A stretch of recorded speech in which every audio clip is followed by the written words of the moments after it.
30절에서 38절까지 말씀입니다. 저와 여러분이 한 절씩 나누어서 교독합니다. 롯이 소알에 거주하기를 두려워하여 두 딸과 함께 소알에서 나와 산에 올라가 거주하되 그 두 딸과 함께 굴에 거주하였더니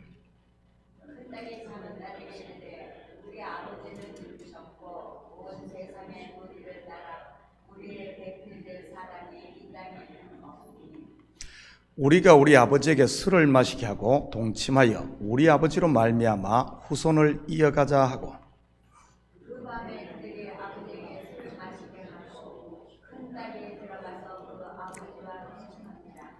그러나 그 아버지는 그 딸이 죽고 일어난 것을 깨닫지 못하였더라.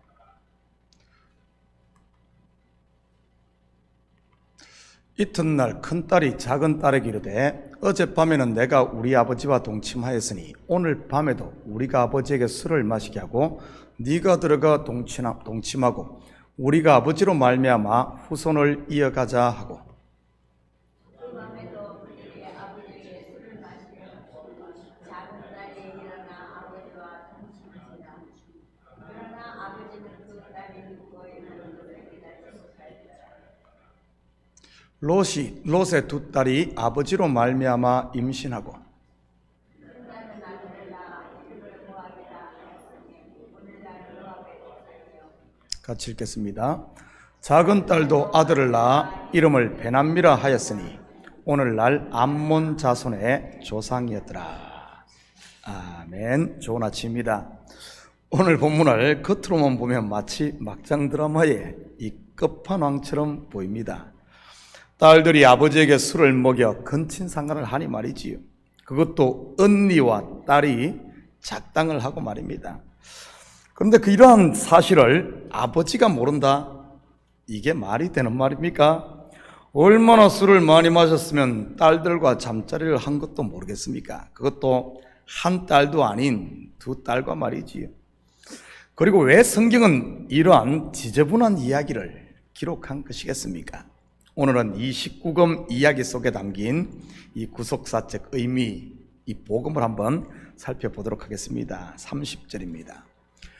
롯이 소알에 거주하기를 두려워하여 두 딸과 함께 소알에서 나와 산에 올라가 거주하되 그 두 딸과 함께 굴에 거주하였더니 소알은 작다는 뜻으로 천사들이 산으로 도망가라고 했을 때 롯이 산에까지 가는 것이 두렵다고 천사들에게 요청해 허락받은 장소입니다.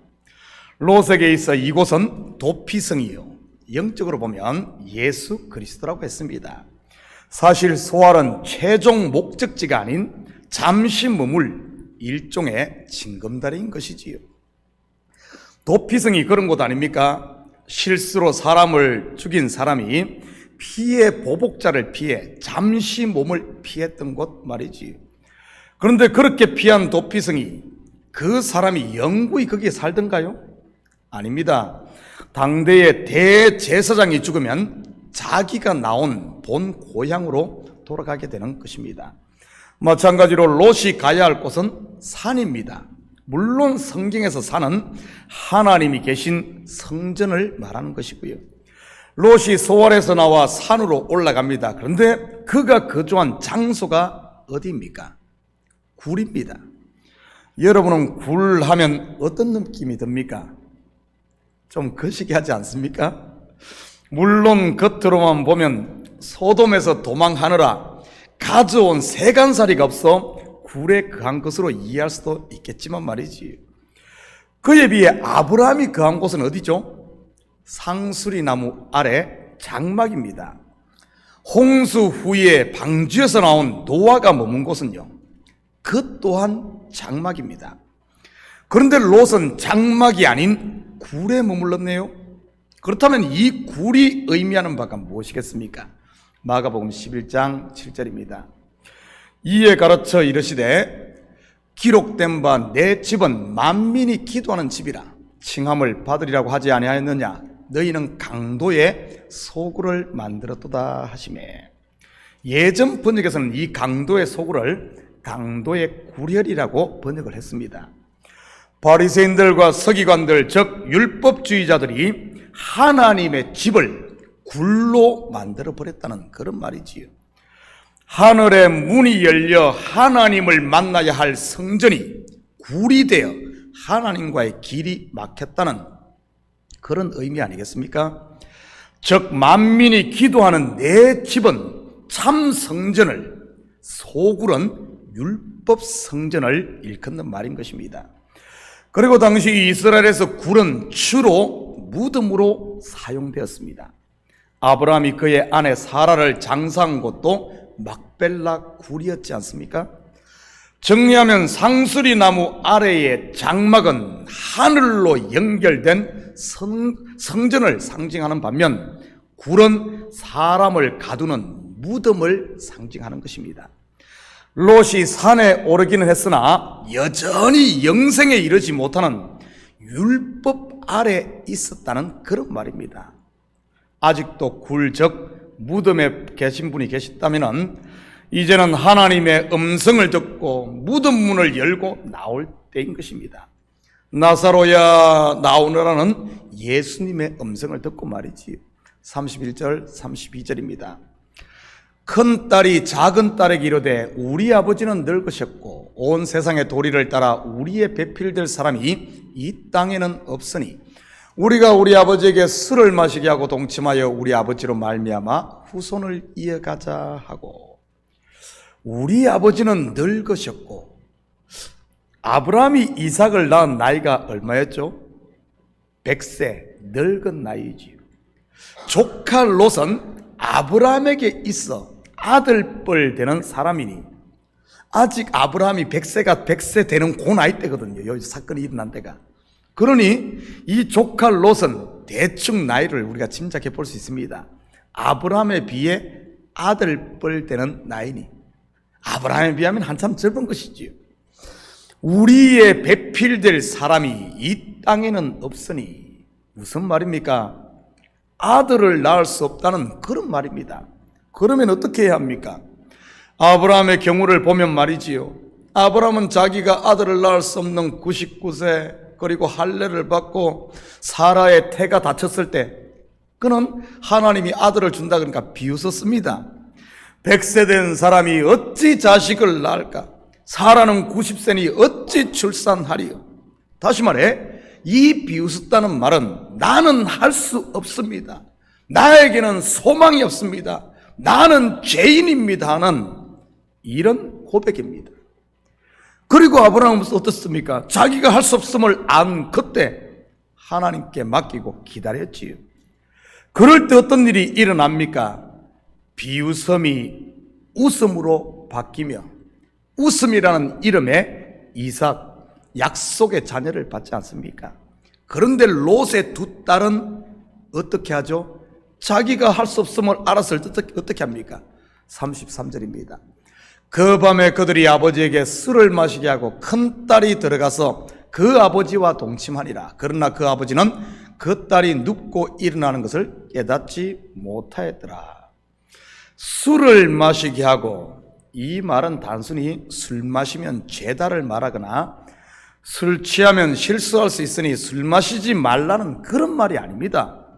여기서 술은 성령의 세술이 아닌 율법의 술을 말하는 것으로 율법의 의로 아들을 낳겠다는 그런 말입니다. 아브라함도 한때 그러지 않았습니까? 바로 하갈을 통해 낳은 이스마엘 말이지요. 바로 롯의 두 딸의 경우가 지금 아브라함의 예전 그 실수를 반복하고 있는 것입니다. 예수 그리스도를 통해 진리의 아들, 영생의 아들을 낳아야 하는데 율법의 아들을 낳았다는 그런 말이지. 그러니 아브라함의 장자였던 이스마엘이 약속의 아들 이삭과 대적 관계에 있었듯이 롯이 낳은 이 두 아들, 롯의 딸들이 낳은 모압과 암몬 족속이 계속해서 이스라엘과 원수 관계에 있게 되는 것입니다. 신약으로 치면 바리새인들과 서기관들 곧 율법 아래의 종로로 타던 자들이 예수 그리스도를 대적했던 것처럼 말이지. 이것은 지금도 마찬가지인 것입니다. 진리의 원수는 세상이 아니라 내 속에 남아 하나님의 은혜를 거부하려고 하는 내의 곧 육신의 생각인 것입니다. 그리고 아버지가 딸들의 눕고 일어남을 몰랐다는 의미는 무엇이겠습니까? 마가복음 8장 17절에서 21절입니다. 예수께서 아시고 이르시되 너희가 어찌 떡이 없으므로 수군거리느냐? 아직도 알지 못하며 깨닫지 못하느냐? 너희 마음이 둔하냐? 너희가 눈이 있어도 보지 못하며 귀가 있어도 듣지 못하느냐? 또 기억하지 못하느냐? 내가 떡 5개를 5,000명에게 떼어줄 때 조각 몇 바구니를 거두느냐? 이르되 12이니이다. 또 7개를 4,000명에게 떼어줄 때 조각 몇 광주리를 거두느냐? 이르되 7이니이다. 이르시되 아직도 깨닫지 못하느냐 하시니라.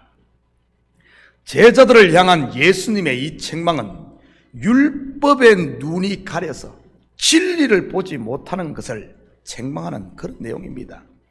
입으로 들어갈 떡만 생각하고 생명의 떡으로 오신 예수 그리스도를 제대로 알지 못하는 제자들 말이지요. 롯이 알지 못했다는 것이 바로 이것을 말하는 것입니다. 겉의 것, 곧 율법의 눈이 멀어 속의 것 진리를 깨닫지 못하는 것 말이지요. 혹시 우리의 눈이 이렇게 가려져 있지는 않습니까? 교회를 다니며 정작 알아야 할 하나님은 알지 못하고 있지 않냐는 말이지요. 그분이 우리에게 행하신 그 큰 일과 그분이 베푸신 1만 달란트의 이 영생의 일 말입니다.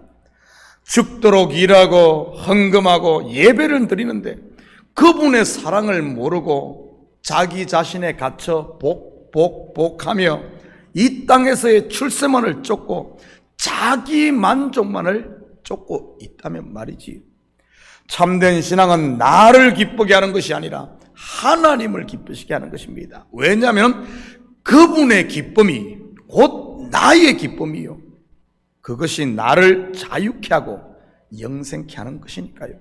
결국 이 두 딸은 아버지로 말미암아 임신을 합니다. 율법에서 난 의를 잉태했다는 그런 말이지. 37절 38절입니다. 큰딸은 아들을 낳아 이름을 모압이라 하였으니 오늘날 모압의 조상이요, 작은딸도 아들을 낳아 이름을 베남미라 하였으니 오늘날 암몬 자손의 조상이었더라. 모압이라는 히브리어의 뜻은 아버지로 말미암아요, 베남미 즉 암몬의 뜻은 아버지의 소생이라는 말입니다. 원래 아들은 누구의 씨로 낳아야 합니까? 바로 남편입니다. 그런데 이들은 남편이 아닌 아버지로부터 씨를 받아 아들을 낳게 됩니다.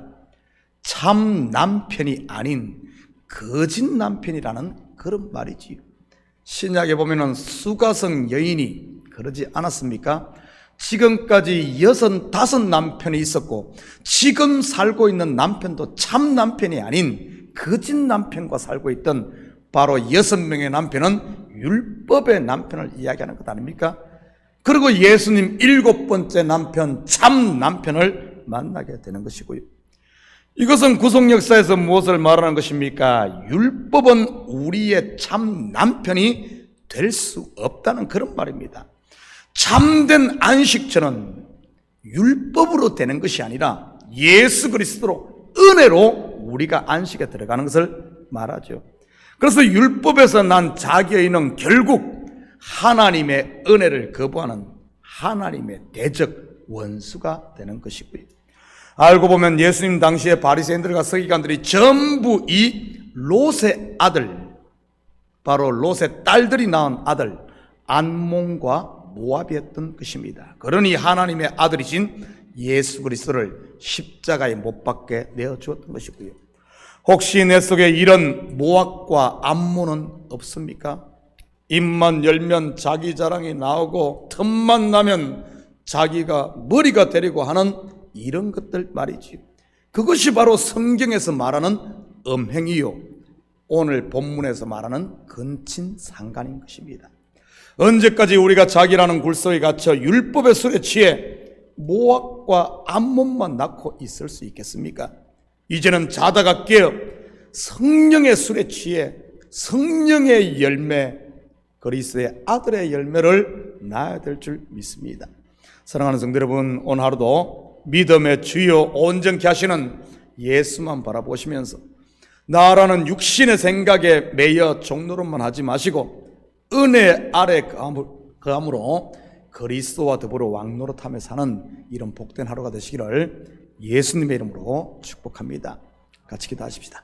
사랑의 아버지 하나님, 참으로 감사를 드립니다.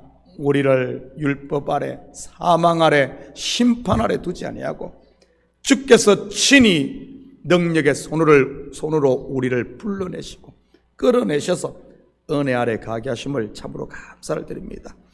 그럼에도 불구하고 우리는 때로는 내 속에 남아있는 이 내 생각, 내 의에 아버지 하나님 종노릇함으로 말미암아 다시 굴 속에서 헤매고 있지는 않은지 우리 자신을 점검케 하시고 매 순간순간 아버지 하나님 십자가의 은혜 앞에 거함으로 하나님의 나라를 누리고 사는 저희들 되게 도와주시옵소서.